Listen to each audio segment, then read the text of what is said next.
Hey guys, welcome back to JD Mods. In today's video we're going to be installing a competition clutch, stage 4 clutch and flywheel and pressure plate in my K24 Turbo Civic. I like to do eBay builds, but I decided not to cheap out on the eBay clutch kit because it's still like $400, whereas this I got for around $960 for the flywheel, pressure plate, and the clutch with accessories. So really quickly before we get to the install, this is my competition clutch steel 11.5 pound flywheel. This is for the 6-speed transmission. Doesn't really matter what transmission you have as long as the flywheel matches the clutch kit.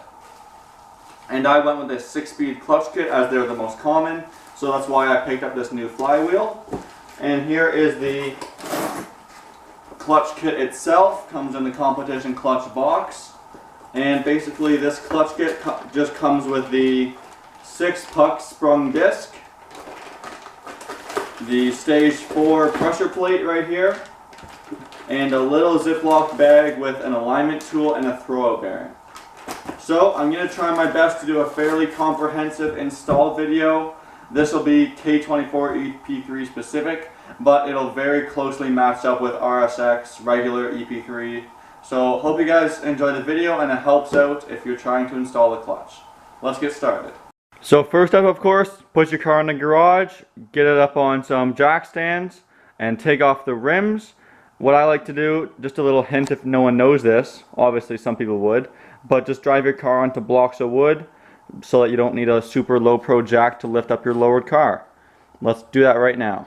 Now that our car is in the air and supported on blocks, the first step I'm going to do is remove the transmission fluid. And as you can see on the transmission, right at the very bottom, the light is pointed on it, there is a drain bolt with a 3/8 square in it. Now, I'm not quite sure what you're supposed to use for that, but I've always just used the end of a ratchet, a 3/8 drive ratchet, and just go ahead and drain all your fluid into a bucket.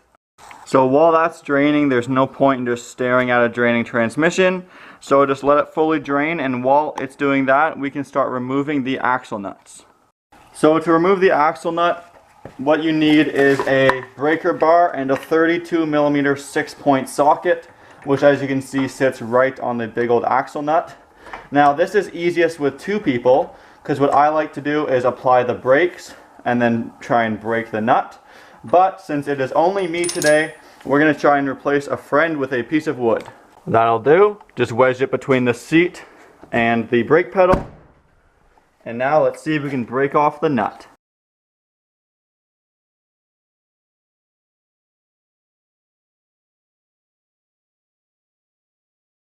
Now that we got those axle nuts off, I did that on both sides, we're going to remove the axles. So what I've done here, let me show you, is I have the car in accessory mode so that you can't lock up the steering by accident. So the first step is to remove it from the hub, and the second step is to remove it from the transmission. So what you can do is a bunch of things. I'm going to start by seeing if I can just tap it out using a hammer. But on most cars I've worked on, you have to undo the 2 bolts connecting the hub to the coilover or strut if you don't have coilovers. And then what you can do is just move it aside and pull out the coilover. So let's see if I can do that right now. So what I ended up doing was, like I said, removing the 2 bolts connecting your hub to your strut.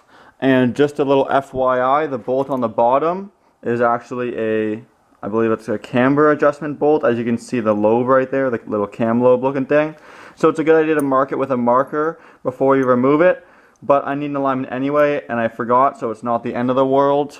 It's probably a good idea to get an alignment after this anyway. So now, as you can see, that I removed those 2 bolts. It can come forward very easily. I also removed the bolt connecting the flex line to the strut, so it can come forward quite a bit to help you get out that axle, which I'm going to do right now. There's the axle disconnected from the hub, and what I've done is just use a jack stand to support the hub and take some weight off of the ball joint and other suspension components. Now let's disconnect the drive shaft from the transmission. Here we are underneath my car. I apologize, it's very tough to film, but essentially that right there is the drive shaft. There's a piece of metal at the end of it. So what you want to do, there's the transmission right there, and there's the drive shaft to the right. So you want to put a pry bar just in between the two and then pry towards the wheel, and it should just pop out. Of course, make sure your drain pan is still underneath it. There's mine right there, because it will leak out a bunch more fluid. Once you break that seal, I like to come back outside the car and with your right hand hold on to that heavy metal part. With your left hand hold on to the other end of the drive shaft. And you don't need much force, just wiggle it out. Make sure your drain pan's underneath. Then just slowly take out your driver's side axle. Also be sure to store the axle on something clean so you don't get any debris on the shaft that goes inside the transmission. And just an FYI, there's a better view of the piece of metal I was talking about. You pretty much put your pry bar where my hand is and then wedge against the transmission and it will push it out.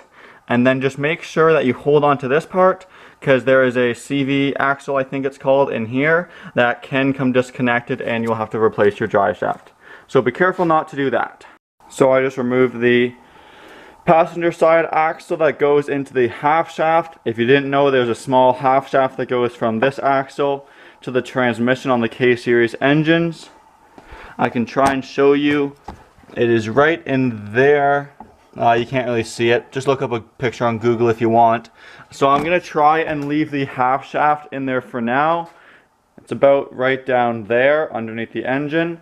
And if I need to take it out or something later, I will, and I'll include it in the video. So let's keep going.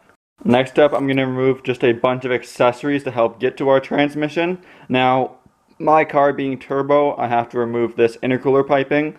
Most cars will have a stock air intake right here, potentially even a battery and battery tray right here.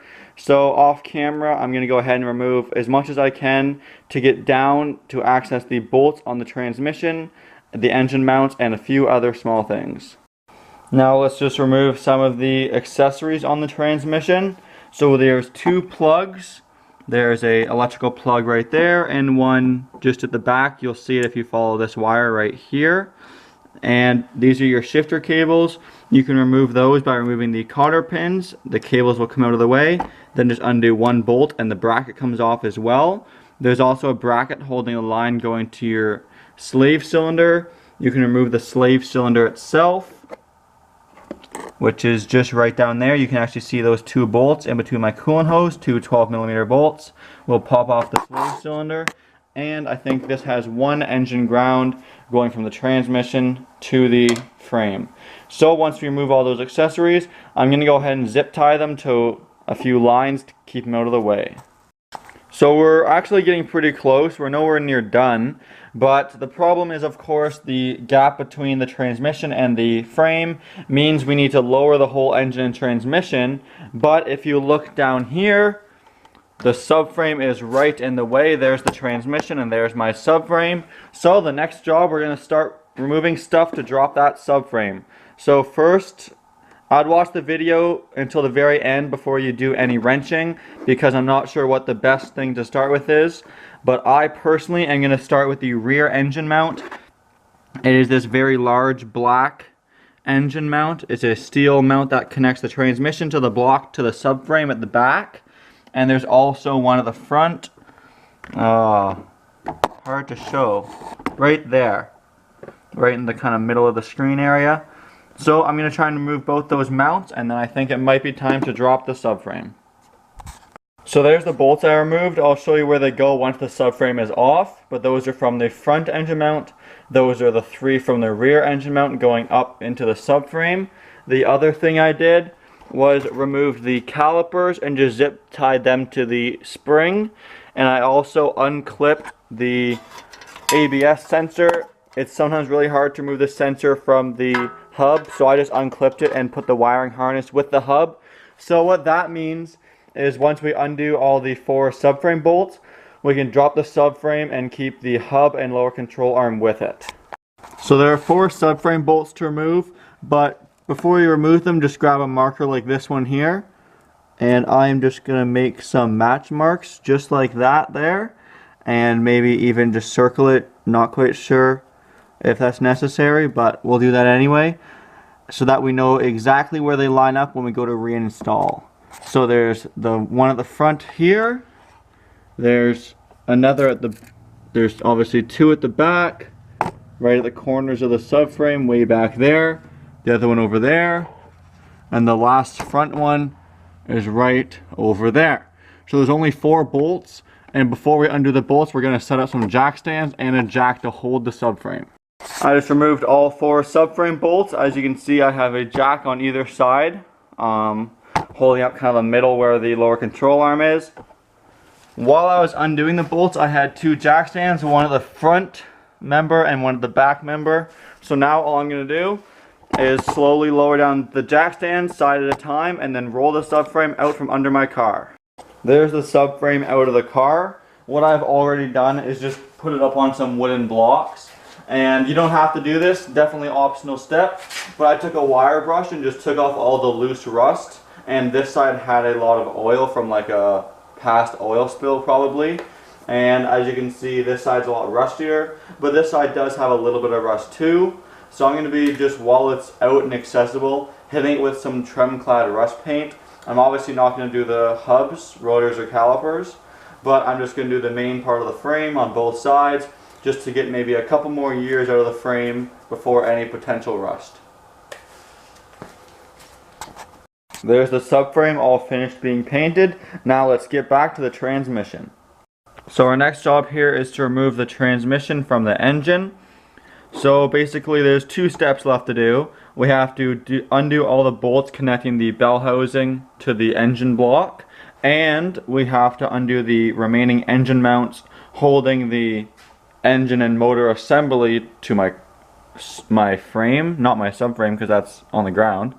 So I'm thinking it'll be easiest to start with as many of the bell housing bolts as I can. You can see the bell housing bolts. Let's see if I can show one for you. Just like right under there. Sorry about the lighting, it's really hard to show. But basically what I'm going to do is undo as many bell housing bolts as I can.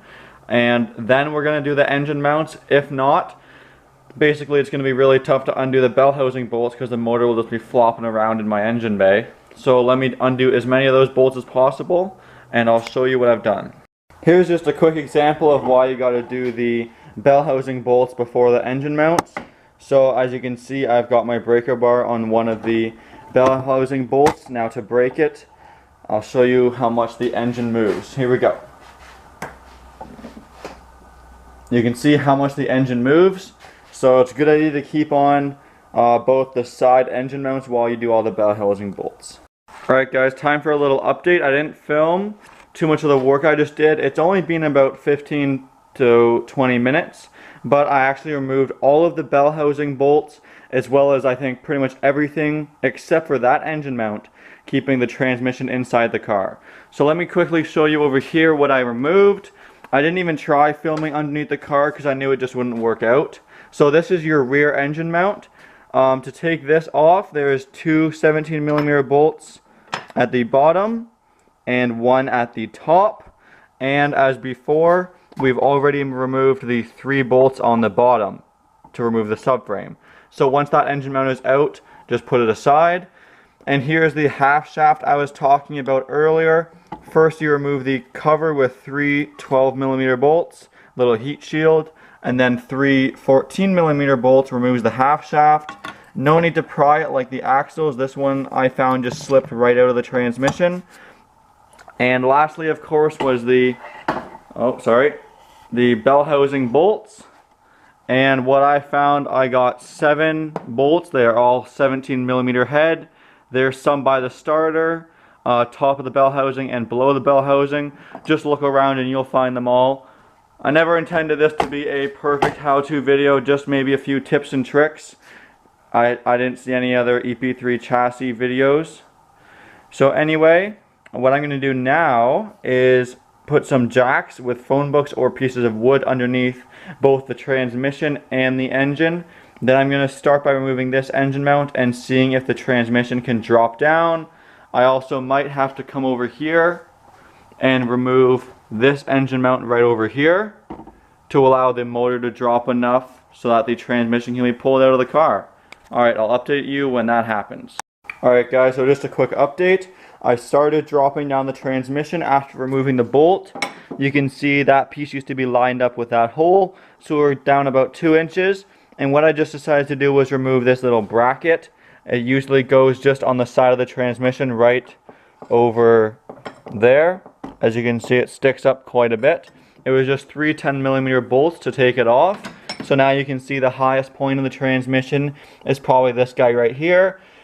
So all we have to do is go down another 4 or so inches. It is definitely separated from the engine. It moves freely now, just wiggles back and forth. So I'm going to just off camera keep lowering down this red jack handle here. And we're going to see if we can get away without touching the engine mount over there. And see if we can pull the transmission out. I'll keep you guys updated. There you go everybody, the transmission was successfully removed from the Civic. And the only hint I can give is this little bracket piece here that I was pointing at before. This is the engine mount that attaches to the transmission, I guess transmission mount. And basically it just bolts on right over here. There's 2 nuts and 1 bolt, and once I removed those, it lowered the top of the transmission by just about those 2 inches, which allowed me to pull it out completely. There might be a way to do it without taking this off, but it only took 5 minutes and saved lots of struggling. So now as you can see, there's my transmission. And over here in my engine bay, there is the clutch that we are going to be replacing. So basically, I'm not going to do a how to replace the clutch portion. I mainly wanted to do just little tips on how to remove the transmission, because the clutch you can find lots of how-tos, tutorials with proper torque specs and instructions. Oh, there goes my light. So anyway, what I'm going to do is go ahead and mount the new competition clutch, but before I install the transmission I will show you, and then I will wrap it all up at the very end. Here's just a quick update. I decided to take the next day and actually order these axle seals. These are those seals right there where the axle goes into. Whoops. So basically they were $20. If you want to pause the video, there is the part numbers right there. They were $20 Canadian, local parts store, they had them same day shipping. And so basically I'm going to go ahead and replace those now.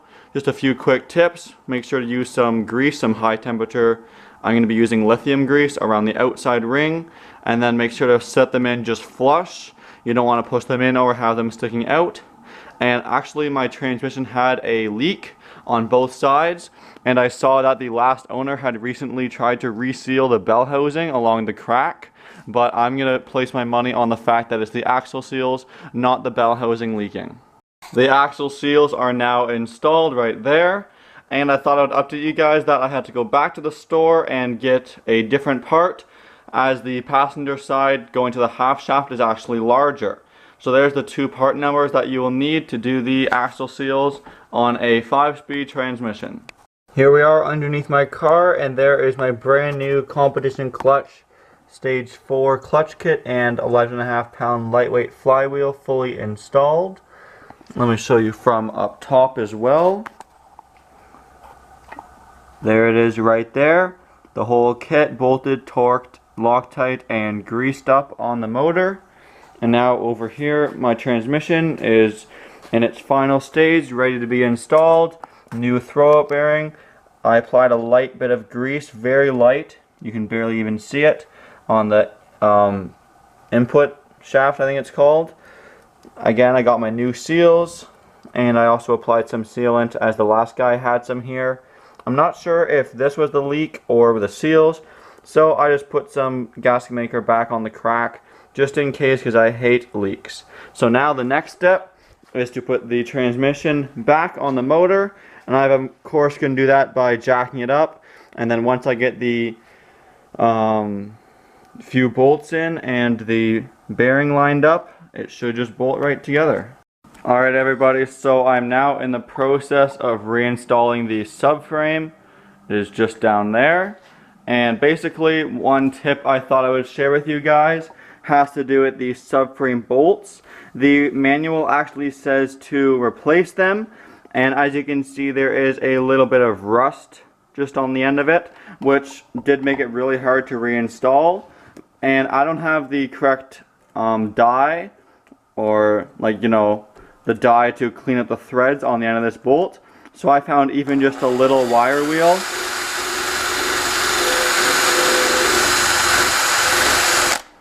As you can see, cleans up the rust quite nicely and makes for a very easy reinstallation. So I basically just reversed the removal process, and there's my car fully put back together. I did the first start off camera and everything sounds great. As you can see, if you follow the channel, I also put on a new turbo intake, just a little short ram one, all is well. And I just modified some intercooler piping while everything was undone. So my car is even better than before. The clutch feels good. What I did do, because this is a stronger clutch, is I disabled the clutch to start switch. So you'll see on the top of your clutch pedal, just unplug the connector and use a paper clip to bridge the two. So what that means is you can start it without the clutch being in, as that puts additional stress on your drivetrain where there's no oil pressure. So I'd recommend doing that modification. And other than that, I might have to adjust the throw of the pedal. I'll look up other videos on how to do that. And other than that, it does drive and everything all good. So I'm going to be testing it out, and when I go to tune it, I'll make sure to make an update video. So thanks for watching, everyone. Please like, comment, and subscribe to see more of the EP3 and other awesome cars. Thanks for watching.